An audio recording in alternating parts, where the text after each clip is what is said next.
on this episode of Indiana Education Insight.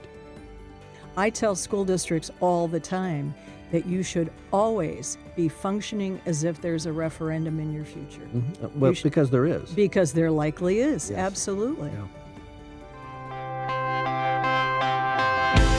Every week, the Indiana Association of Public School Superintendents is taking you inside today's Indiana education collaboration and tomorrow's education trends. We're staying on the pulse of public school innovators throughout Indiana and beyond. Join our conversation and contribute to our upcoming topics at iapssin.org/podcast. Here's your host, Dr. J.T. Koopman. Hello, and welcome to another edition of Indiana Education Insight. I'm Dr. J.T. Koopman, Executive Director of the IPSS. Our weekly show features Indiana education innovators from all over our great state, discussing trending topics in public education and bringing in a variety of Indiana education innovators to hear their perspective. This show is brought to you by the IPSS team and produced by our friends at Site Strategics and Edge Media Studios. We're always excited to hear from experienced and passionate educators. So let's get started with today's show. Topics and trends in Indiana education.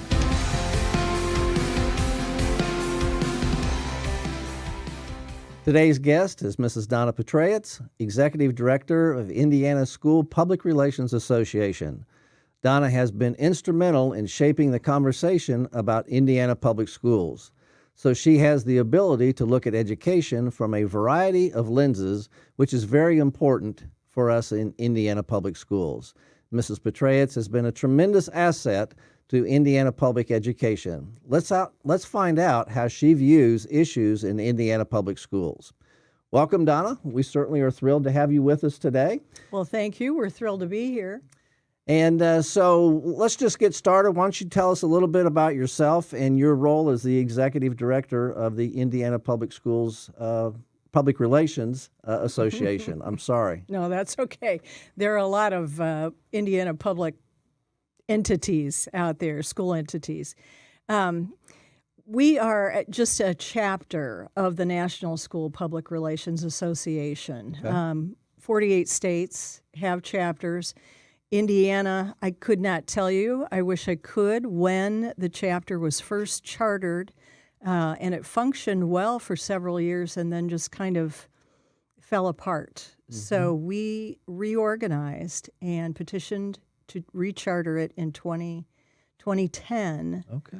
And at that time, we had 10 school district members. Since then, we have grown pretty steadily to where we now have 70 school districts. That's awesome. And that amounts to over 200 individual members across the state. So we've grown significantly, not only in our membership, but in what we can provide to our membership. So who would you typically see as a member of your association? Well, anyone in a school corporation that is given the responsibility of communicating with their stakeholders. So in your bigger school districts, you will frequently have a communications person specifically designated. Right.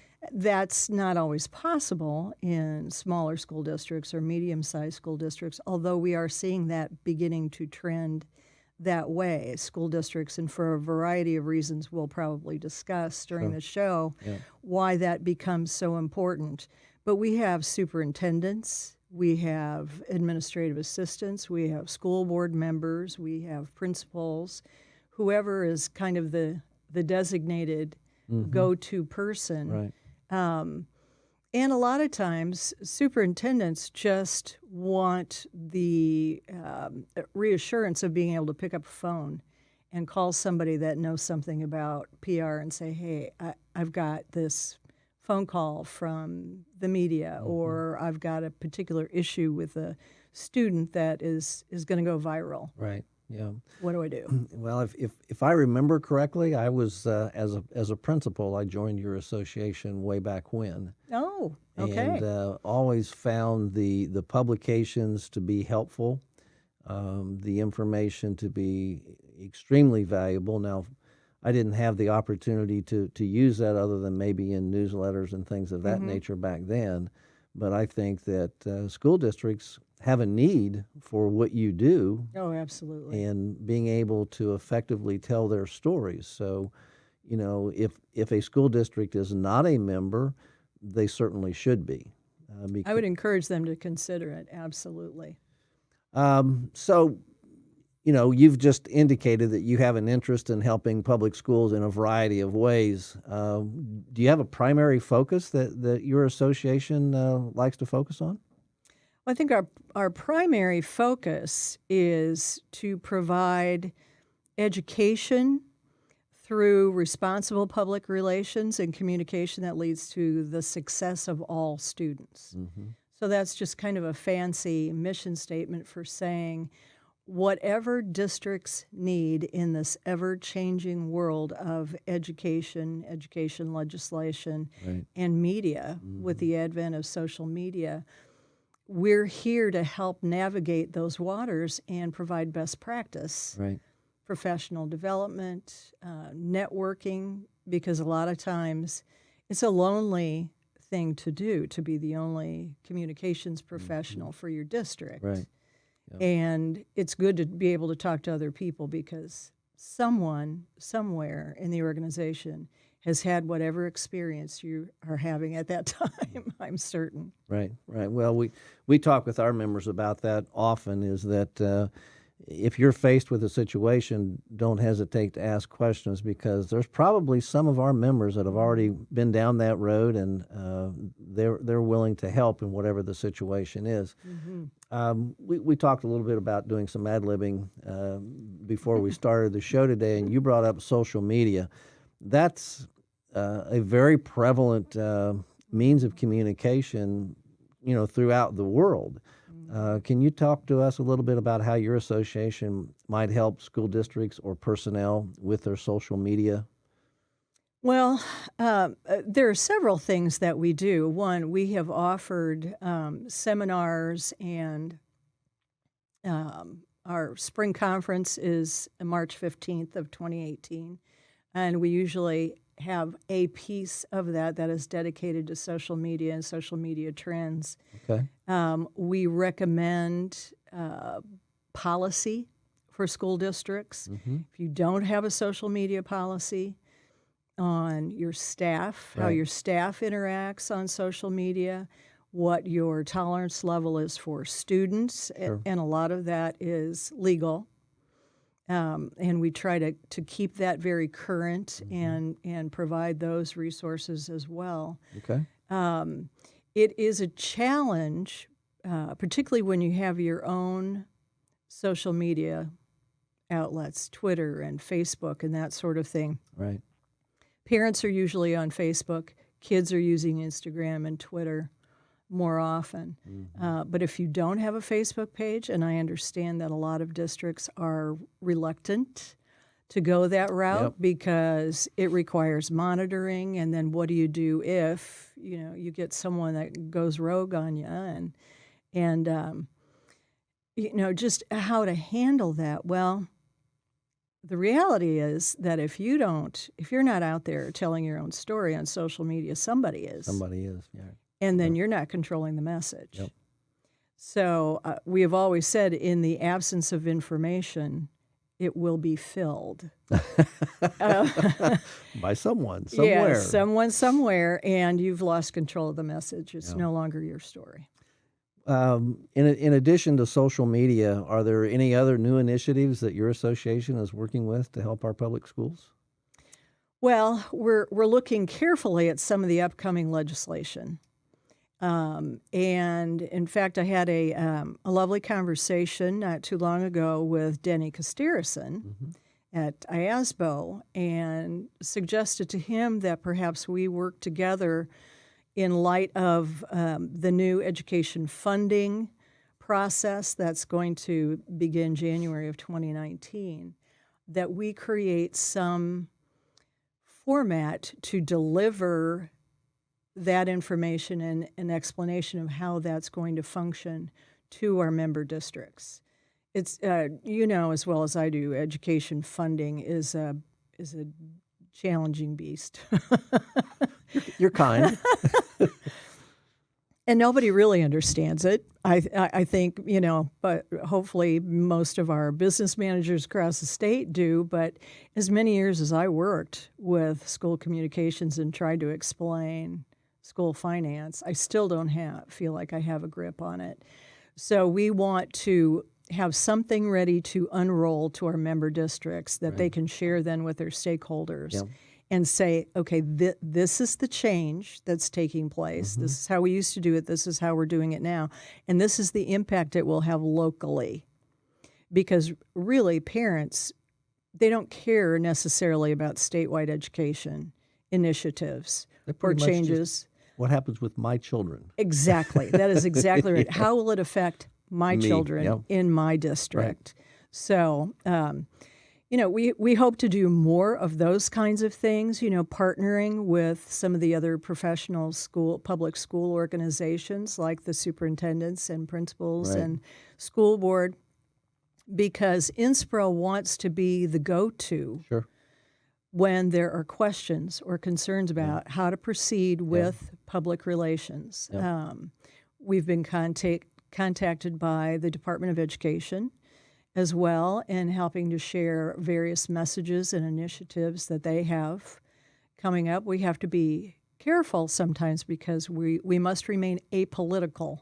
Right. But whatever we can do in support of best practices and what's best for our students, that's the direction we will go. Right. I have to tell you that my friends here at Site Strategic and with Edge Media, that's actually one of the reasons that we developed this podcast, is to put out positive messages about what's happening in public education. And they're also helping us deal with our social media, because that's the way a lot of my younger members in particular are messaging and communicating. So we have to pay attention to those kinds of things. So I'm glad to hear that your association is helping school districts and other folks with that form of communication. Going back to your conversation about school funding, I'm sure you know that with 1009, we now have a new way of looking at how schools are funded. And so our association and the school business officials are also partnering on that initiative in the spring. We typically would have our district meetings and spring meetings separate, but we're going to do them together because it just makes sense that business managers and superintendents are going to have an interest in 1009. So you're absolutely right. We've been looking at how we fund schools for about the last 30 plus years in the same way, and now this is a drastic change, and it's important that we have a communications tool to talk with our public about that. Another thing I think that's an imperative, and I've tried to talk with superintendents about this when I meet with them, is that the school accountability grades are going to be drastically impacted in the fall. And I've tried to tell superintendents and folks that are in my audience that they need to get ahead of that with their board, with their teachers association, and with their community through no fault of the school district. Right. Their quote school district and grades are going, or school grades are going to positively or be negatively impacted by some of these changes. So is that something that your association is also working with? Oh, absolutely. Absolutely. I mean, and it's something that we've struggled with all the way along, with the ISTEP debacle and, advising school districts of how to roll out that information, how to share the fact that that's only one marker of a successful school district. Right. And here again is the importance of telling your own story. Absolutely. If you're telling those stories, because you and I both know that incredible things happen every day in classrooms all across the state. Yep. And that's not necessarily going to rise to the level of broadcast news in the Indianapolis market. Probably not. But the people who care about that are your stakeholders. They want to know what you're doing in classrooms and the amazing things that you're doing. so that when that grade comes out, or you have to ask them for a referendum, Yes. then they understand why you're asking. Right. You know, the time to start doing that is not the year before No. you start asking for money or you start anticipating changes. I tell school districts all the time that you should always be functioning as if there's a referendum in your future. Well, because there is. Because there likely is, Yes. absolutely. Yeah. Right. You know, you need to be telling that story and communicating daily what's going on. You know, the group that is affected significantly and who votes and who knows the least about what's going on in our schools is the generation that no longer has children in schools. Absolutely. Which is 70% of the school population Absolutely. or more. And if they haven't been in a school, if they have no connection to your school, then they have no idea why you are asking them to Absolutely. raise their tax dollars. Yep. So once again, it's, you know, when you consider stakeholders, it's not just your parents, it is your staff, Right. it is your students, Yep. it is your business leaders, and it is those members of the community that pay their taxes and vote, but don't have any connection to your schools. You must create connections. Absolutely. Well, I'm glad to hear you mention that. That's something that I think some of our superintendents understand, but I also think that that's a message they can't hear enough. It's what you do every day and how you communicate not only with your staff and your board, but your community, and then that outside of your community, those that don't have children in school, which is a significant part of your population. So your association is really, in my opinion, embarking on something that's extremely important for our school leaders to understand. Are there any other priorities or initiatives that maybe your association is looking at or working on, and something that we can help our audience understand? Well, I think one of the things that has become very apparent to us in the last couple of years, unfortunately, we're seeing more instances of crises in school districts. Right. And a crisis can be anywhere on a scale, you know, from a fatality or an act of God or, you know, just something, you know, a message on a wall in a school bathroom Right. that seems threatening. And districts are very good because they have to, by the state, they're mandated to have a communications plan, but that doesn't always include a crisis communications plan. Right. And that is a strategic part. You will live and die. The success of your crisis communications or your crisis plan depends in large part on how you're communicating the crisis. Particularly in the age of social media, parents want information between 3 and 5 minutes. If you have a crisis in your school and you're the principal, you're the last person who should be communicating. You need to be dealing with a crisis. Right. So who does that? Right. Who is that designated person? Yep. And when those phone calls are coming in and those parents are panicking and wanting to know what's going on, who's telling the people who are answering the phones what to say? Right. So, you know, if you don't handle that well and respond appropriately and in a timely fashion, you're going to create more chaos and ultimately more victims because you have parents who are going to panic. They're going to show up at your school. They're going to get in the way of your first responders. So being there is the last place you want parents to do. So you need to develop not only that crisis communications plan, but overall a level of trust with your stakeholders that you are the source of information for your school district. Right. It's not the local mom's page or the chatter page on Facebook. It is if they want to know what's going on, then you have to train them that you are trustworthy and that you are dependable and the information that they need is available where? on your Facebook page, on your Twitter, on your website, any of those places, and be consistent about it. Right. Because things go bad. You need to have a good stock of collateral in your goodwill bank with your community, because those things will ease away much more easily if you have that. They know that you're doing the best you can, you're communicating the best you can.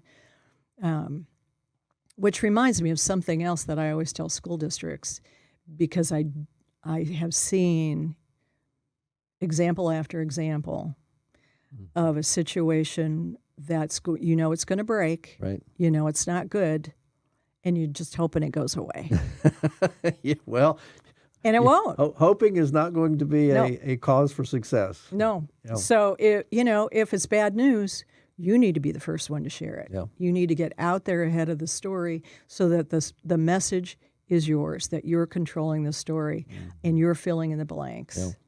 So, well, that's great advice, and you mentioned something almost in passing, that in an effective crisis plan, your front line are going to be those folks that are answering the phone. Oh yeah, and making sure that those secretaries and receptionists have the proper information at their disposal and know how to direct that to that communications person. To have them answering the phone saying, I don't know what you're talking about, is not a really good plan and doesn't make people feel confident in the leadership. So that's in a very important aspect of an effective crisis communication plan. So I'm glad you brought that up, because that can be overlooked quite easily. Oh, well, I think not just in crisis situations, I think in general,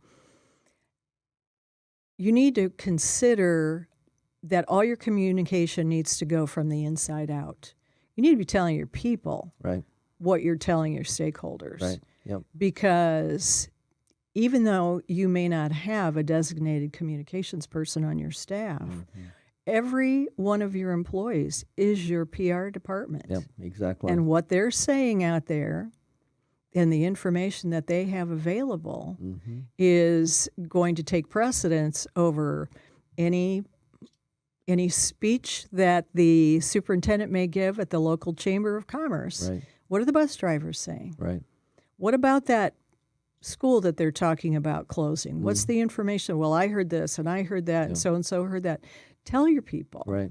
And then tell the rest of your stakeholders. Absolutely. So, and in a crisis, it becomes even more important. This is what's happening in this particular building or in this particular situation, and this is the same information that we're going to send out to the media and to our stakeholders. I think that's great advice, and it's the conversations that happen in the grocery store aisle or over the back fence with your neighbor that's just as important about any formal communication that is put out there. And if they don't have credible information that they're sharing, it's going to lessen the credibility of what is being shared. So I absolutely agree with that, and glad you brought that up. Is there anything happening at the national level, especially with Congress, that may impact how we effectively communicate our message? Anything that you're aware of or that our audience needs to be aware of that may be happening at the legislative level, either in Indiana or at the congressional level?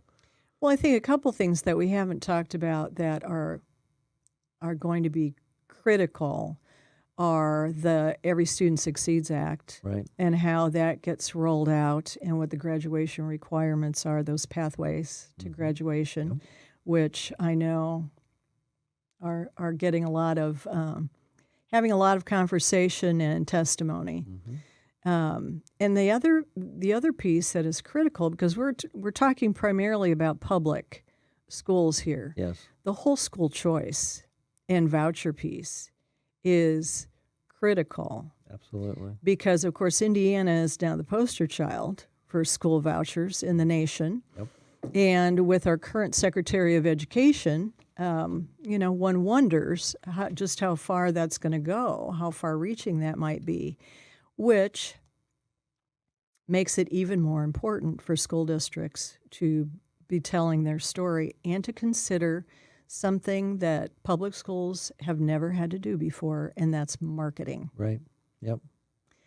Public schools or private schools have had to do that for a long time, and so they're pretty good at it. Well, what public school has a marketing budget? If you're a tiny little school district and you're competing with all these other school districts around you, what makes you unique? Right. Yep. That's all part of the public relations process. Absolutely. You have to determine who you are, what you're all about, and what makes you different than anyone else, because now you have to sell yourself because you're competing. Well, if nothing else, you have to create a positive perception. It's the perception that people believe and see. Perception is reality. And so I had the before choice. I had the opportunity to have a local private school close by, and they had a huge marketing budget that just drove me crazy because they were putting information out there about, well, we won this, or we were awarded this, or we did this, or we did that. And so it got to the point where that just kind of stuck in my craw, and I said, by golly, we're going to compete with them, and we're going to put our information out there about our awards and about our honor students and what they're doing and those kinds of things. So you have to be aware about what's happening out there with your neighboring school districts and how they're doing this, and then be able to compete, unfortunately, against public schools, which I don't care for, but it is what it is. No, I don't either, and it makes for strange bedfellows, that's for sure. One of the things that I've always loved, being a public school teacher for the most of my professional career, Right. is that we always share things. There's no point in reinventing the wheel. Exactly. If this is working at this school district, then let's take a look at it. Maybe it'll work for us too. Well, now Everybody's holding it close to the vest. That's right. Yep. Well, I just, there's a lot of things that don't make any sense to me. You had mentioned vouchers. The other concern that may come up in this legislative session are educational savings accounts, and that really is a frightening scenario for me to consider, because of the lack of accountability and oversight that's provided for those educational savings accounts, and the tax credits that go along with these student guarantees and all that sort of thing. That a wealthy individual, if they can get back a 50% tax credit, that's a pretty doggone good opportunity for them to look at. Sure it is. But again, there's no oversight with where that money is going to go. And a lot of things that we really have to keep our eye on in public education, especially, as you mentioned, our Secretary of Education seems to be promoting those kinds of things, and we have to be prepared to have a counterattack for what she's promoting. Absolutely. And we have to continue communicating. Right. Because one of the things that I think has become critically important, and we've kind of touched on it, but I haven't defined it quite this way, is you have to be your own newsroom. Oh, yeah. With the changes in broadcast and print media, we used to have the benefit of having someone that was an education reporter. Yes. That kind of understood the context and the background and how education worked. Well, that's fallen by the wayside, as have so many other things. Right. And so now we find ourselves more often than not educating the reporters who are reporting on education. Yeah. And so, some of that goes, a little bit of that may go a long way. A lot of times it gets mixed up in the message. And so that makes it even more important for us to be able to, as a group, as professional organizations that support public schools, to be able to say, this is what it means for us. Mm-hmm. Well, and I think it's interesting that you bring up educating the reporters. Oftentimes, those new reporters are assigned the education beat, or they used to be. And it took a lot for them to understand what we were talking about in education. I find the same thing at the State House. We have a lot of educating to do with our legislators. Oh, yes. Now, granted, they have a lot of information that they're trying to deal with, but we also have a lot of education to do with them. And whether they want to hear that or not is up to them, but I think it's our responsibility to try to educate them to the best of our ability. So I absolutely agree with everything that you've said today about presenting our message and getting our message out there, especially all of the positive things that are happening in our classrooms across the state. Is there anything that you would like to talk about as far as where you see the future of public relations and education going, or are we just kind of knowing that social media is going to be driving a lot of the conversation, or are there other things out there? Well, I think it's just going to continue to be critically important. That is the nature of public relations and communication, is that there is a certain degree of anticipation that one must do, but so much of it is on the fly information as things come up, which makes it challenging. Right. Because, one particular incident in a school can hijack your whole day. As a superintendent, that you have to evacuate a building, and pretty soon the news media is calling. So, it's incumbent upon all of us to be aware of what's coming down the pike.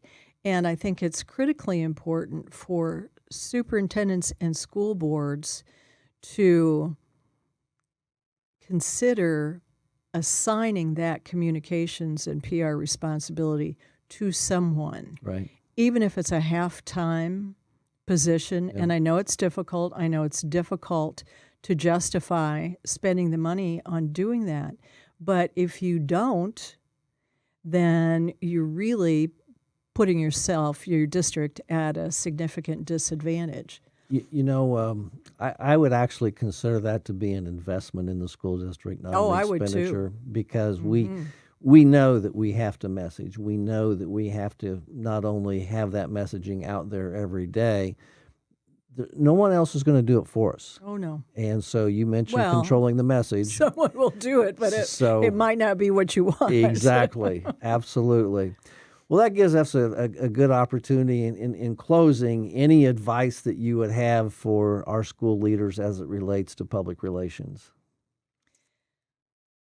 I think you have to prioritize your public relations. As school leaders, you have to prioritize that. You have to bring that individual, and if you're fortunate enough to have a professional on staff that handles that individual has to be part of your cabinet. Yeah. They have to be on your right arm, knowing what's going on, what decisions are being made. Because I think frequently the role of the communications and PR person in a school district is not well defined. And in my mind, how I've always seen that position is that you are a liaison between the district and the community. Right. So you reflect the community back to your superintendent, your school board, Right. your stakeholders, and vice versa. You're reflecting that. Right. Back to the Your community. district back to the community. So it's imperative that person know what's going on, how decisions are made, and investing in your district in developing policy for social media, developing someone who can deal with the news media. Right. Yep. And knows how to talk to the media. Who's your go-to person in your school district? Right. Yep. Can anybody, if a reporter walks up to the door at the high school, can anybody talk to them? Or is there practice and policy for how that gets handled? Right. So it definitely is a challenging time for public schools in general, but I think Indiana public schools in specific. and whatever the Indiana School PR Association can do to provide support and networking for districts. We're always looking at new ways to do that, and we're only a phone call away. Well, we're certainly fortunate to have someone with your expertise to be guiding that organization and sharing that with our school leaders. So much of the information that you presented today is spot on. And so I hope that a lot of our audience that's listening today will appreciate what you're doing in your role as the executive director for the Public Relations Association. So you're doing a terrific job. I'd like to thank Mrs. Petraits for being our guest on IPSS's edition of Indiana Education Insight. Now it's time to wrap up this episode with my take on the current state of affairs in the Indiana education landscape. Dr. JT's closing comments. Unfortunately, even though we have so much research about the fact that Indiana and all states are facing a teacher shortage, just like we need a commitment to high-quality public schools and educators, we need to make an investment in high-quality teacher preparation programs for our public schools. It also appears that the Federal Department of Education is focused on privatizing schools with more charter schools and increasing the amount in vouchers for private and parochial schools, as well as creating tax credits for the wealthy to continue the assault on public schools. It is my hope that we can get our legislators and our state leaders to see the value of public schools and the nexus in promoting public schools and economic development in Hoosier communities. I see these as investments in our children and in our state, not as an expenditure. Perhaps we can pursue this issue and others in another segment of Indiana Education Insight. On our next show, November 27th, we welcome Mrs. Sarah Cudahy, Executive Director for the Indiana Education Employee Relations Board, better known as ERB. Perhaps she can provide some additional insight into the State House and education. Join us for that and more on the next Insight into Indiana Education. Thanks for being a part of education. Please stand up for Indiana Public Schools.